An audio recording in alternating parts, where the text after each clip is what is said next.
Hey, thanks for tuning in. Unfortunately, I'm at work right now, so y'all gonna get a lot different noises in the background. I'm on lunch, I'm on break. I ain't,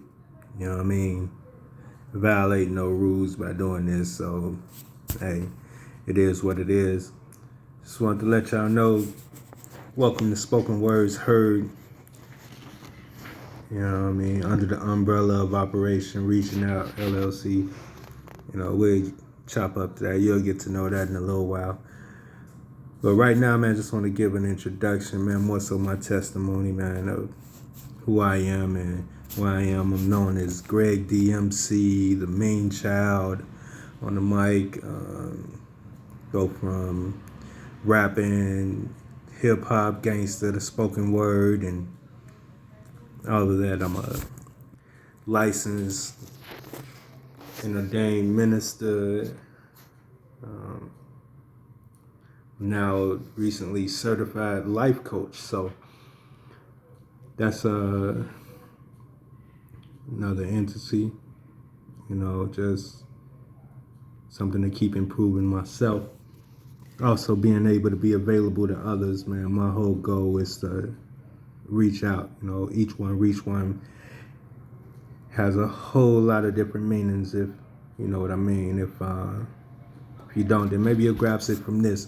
This is my story. This is me. This is uncut, from life. I'm only gonna give a snippet here because it's YouTube, so I don't want you to get bored with everything. So just to give a short snippet of my understanding, man. I grew up on the south side, moved from the south side to the north side, from the Wild Hunters. Was born in Roseland Hospital, raised in Roseland, and we slowly moved north, to 93rd and Marshfield, then 83rd and Hermitage, and next thing I know, we up north. And so from grammar school to junior high was on the south side of Chicago, then moved up north to Uptown.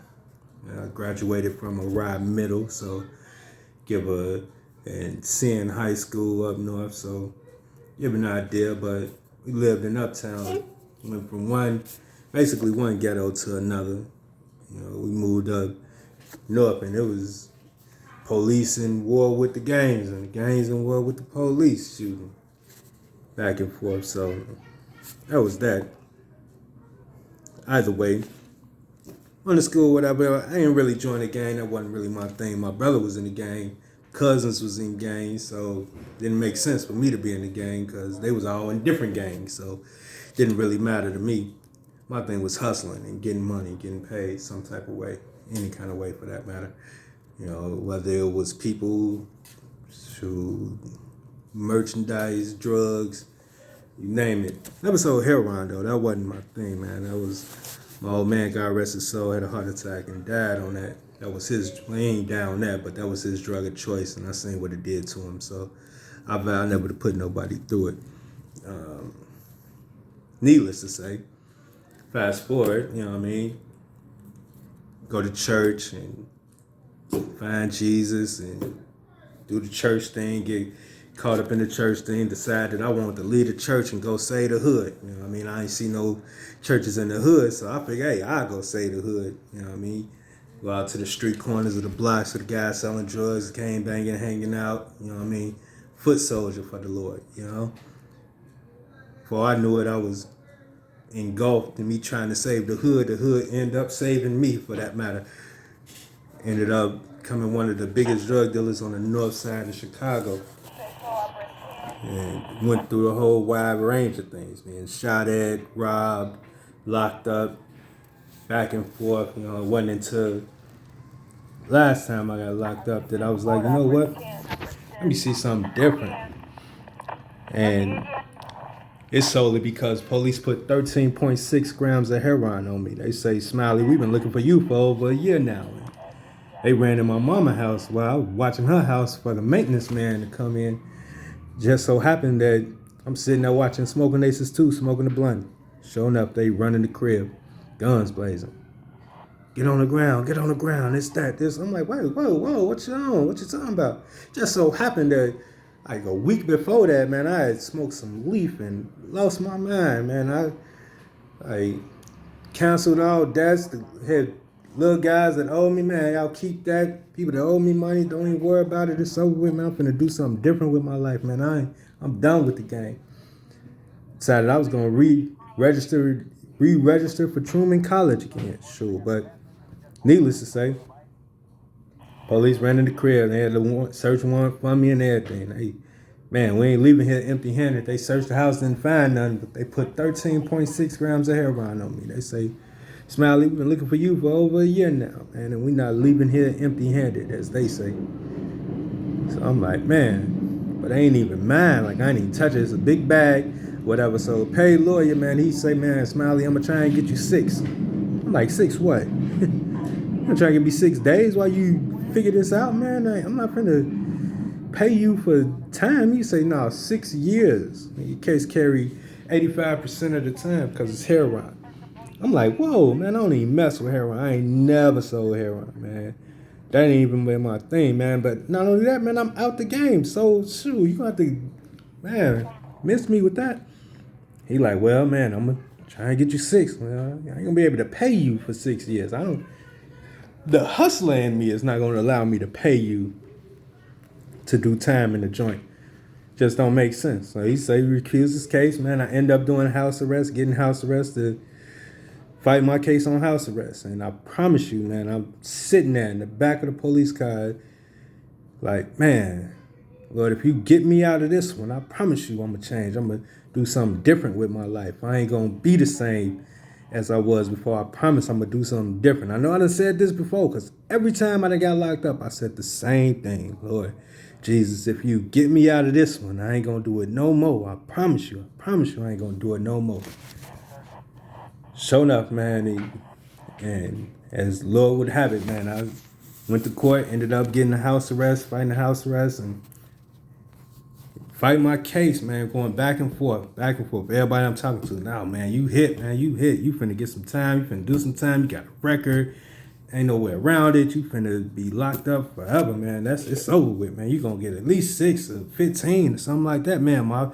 Then people coming, oh man, my cousin just got locked up for the same thing, man. He's still in there. He got to do 20 years. I'm like, man, that's crazy, man. But it ain't mine. I ain't do it. This time I'm for real. You know what I mean? I know y'all done heard, oh, I'm innocent before, but man, this time it wasn't mine. The police put this on it. And think about it.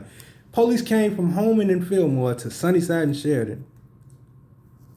Don't they like make some type of nonsense? Like, it don't really make sense to me. But lo and behold, that's what they charging for. Possession. Everything. And I'm still fighting my case. Imagine you, I'm on house arrest. So I was able to get movement from house arrest because I've been on house arrest before and completed it successfully. So no problems. Hey, cool. Got movement. Go to church. I don't even remember what Pastor Sean Woody preached at that time, but when he made the altar call, I made a beeline. Got up, went down there, and said, Lord, you know what? I rededicate my life back to Christ and ministry. I don't want to be a Christian. I want to be a super Christian. I want to be here when the doors open and when they close if I can. You need something picked up around the church, let me do that. Let me clean, do whatever I need to do.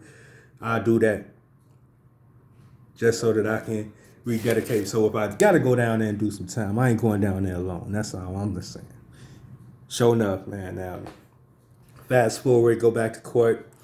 The judge look at my case. He look at that thing. He said, you know what, Mr. Nelson? Let's go into a 402 conference. That's where the lawyer, which I fired, got a public defender, which worked out in my favor, because the public defender, the prosecutor, and the judge had to deliberate my case without me. That's what I was told. You're going to find out what they trying to get. You know what I mean? He leave, come back, man, as sure as I'm sitting here, he said, man, the judge told me to ask you, what do you think about boot camp? He said, it's the first time I done heard the judge offer this to somebody of your style for your caliber, for your type of case. But he said, what do you think about boot camp? I'm sitting up here thinking about that movie with Omar Epps. And shoot, I ain't trying to do that. I ain't trying to run with no logs up no hills. I ain't trying to get spit on by no cornbread. He say, no, you ain't gotta, you ain't downstate boot camp. You're going right across the street, Cook County boot camp. He's saying the most you'll be away from your family is maybe 6 months. And that's only because you got to sit in the county for a month, and it's a month and a half program. Make sure that you physically fit to go through this extreme program. I'll say, man, look, you had me at 6 months. Man, what do I sign? Like, man, I do this. I'm getting ready to sign the paper. He's like, hold on, wait, before you sign it, know that if you fail boot camp, you will get the max of what your case carry. And your case carry 30 years. So you will get the 30 years if you fail at boot camp. I say, dude, I ain't doing boot camp by myself. I'm doing boot camp with Jesus. So me and Jesus going to be working out together. So run that. Let me get that. So I signed the papers, man, and well, I know it. I'm in boot camp. Now, in boot camp is where I met one of the most prestigious men of God that I've seen, I've known, I've come to know. One of the great brothers in Christ.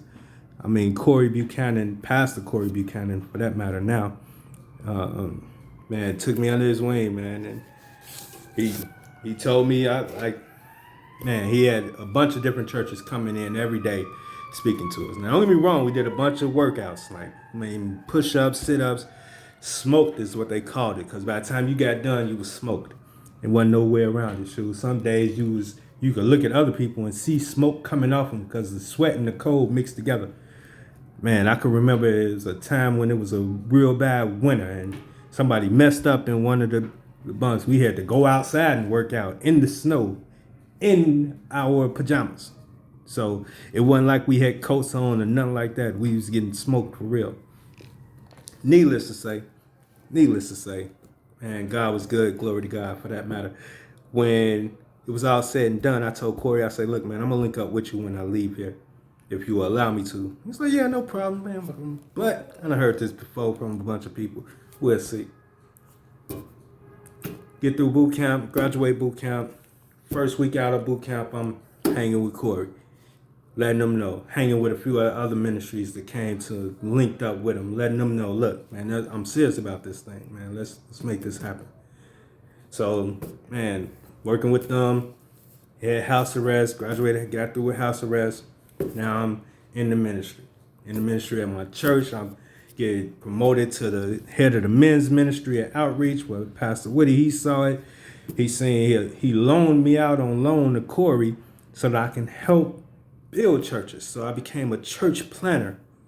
You know what I mean? Ended up getting married to a woman who portrayed to be the woman of Christ that I wanted. She knew what I wanted. I told her what I wanted. She played like she was it for 4 years straight until the devil just came clean out of her. And sure enough, it ended up getting divorced. But that's a whole nother story, man. We'll get into that another time.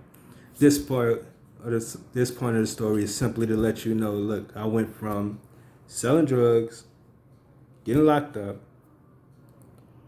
getting arrested, getting charged with some stuff I didn't have, going to jail, going to boot camp, graduating boot camp, and being on fire for Christ, so much so that I started rapping for Christ. I started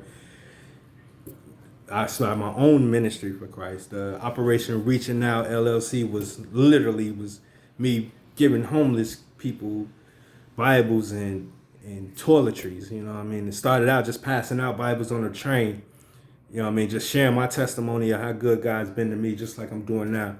And giving out Bibles and tracts on the train. Giving out tracts, Bibles, and books on the train. And whatever a ministry wanted to give to me, you know what I mean? Faith in Action stepped in, and gotta give my props to Faith in Action Ministries, you know what I mean? They didn't come out to the boot camp, but I linked up through Faith in Action through Corey, and oh my God, Rich blessed me, took me under his wing as one of his illegitimate sons, for that matter, you know, and Faith in Action was donating books and Bibles to me so that I can give as I shared my testimony on the trains and whatnot. And for long, I'm like, okay, well, I got to work. So I was doing day labor, getting on a bus and taking buses all the way out to Naperville just to work for $8.50, $9 an hour. And then I was like, you know what, I'm going to go back to school and continue my education. So I go to Malcolm X College, and at Malcolm X become on the dean's list at Malcolm X, and then I started working for CTA. I applied for CTA, and they called on some, we see your application, but they called while I was going through finals. So I'm like, you know what? I'm going to call back when I get done with finals. If y'all, is still hiring or whatever, then put me on that callback list. Sure enough, she did. Hung up, got through finals, passed that course, that class, got through that, and called CTA back. And CTA was like, you know what? Come on down for fill out the application orientation process and everything. I was like, okay, cool. Mind you, now I did this when I got out of school. I should have went when I was in school, because then I would have been able to use my U-Pass and get on the bus for free, but I needed bus passes. So I go to my aide office, because we had food stamps at the time. I'm asking her, I'm like, look, I need to go to this job interview. She said, well, I can't give you bus passes to go get a job, which I thought was strange, but she said, I could give you these bus passes so that you can go to this job readiness program, and at this job readiness program, you'll be able to. All right, so where was I? Hit the pause for the cause. So it's talking about faith in action. It's talking about how they blessed me to be a blessing. It's talking about my aide officer and how she couldn't give me bus passes to go to the CTA interview, but she was able to give me enough bus passes to go to this job readiness place I had to go. And all she said was just go, show up, show your face, sign in, make sure you're there, so that she wouldn't get in trouble for giving me these bus passes. Imagine, I go to my interview for CTA. It was an orientation type thing. I had to take a bunch of tests. So leave there. The next day, go to the job readiness place. And as I walk in the place for the job readiness place, it sure like I'm not gonna lie to you, but I'm gonna keep saying I ain't lying when I say the lady at the place, Miss Harper, she looked at me. She said, "I believe like you believe," and he told me to put you on this list for CTA for this apprenticeship program. She was like, "It only pay $9 something an hour. I don't know, but you guarantee 80 hours a week." I'm like, look, you had me at he told you to put me on the list, so I get on the list. Even though I just left CTA yesterday at the time, just for a customer service position. And she was like, well, the customer service position is a high turnover rate. This, you'll be a car servicer where you'll be cleaning the trains. And I'm like, cool. Either way, it's cool. I haven't put it on there. So she put me on the apprenticeship program for CTA. Now, mind you, I'm on there getting paid $9 an hour or $9.50 an hour for a year straight. But at the same time, I'm cleaning the trains, the very same trains that I was passing out Bibles, tracts, and daily breads on. And literally being a soldier for God. And it's no way I can make this up, man. But there's nothing I'm telling you that can't be fact proven. So you can talk to a few people, go back, look at the history or whatever. My record ain't changed. It's still the same. I ain't getting nothing expunged.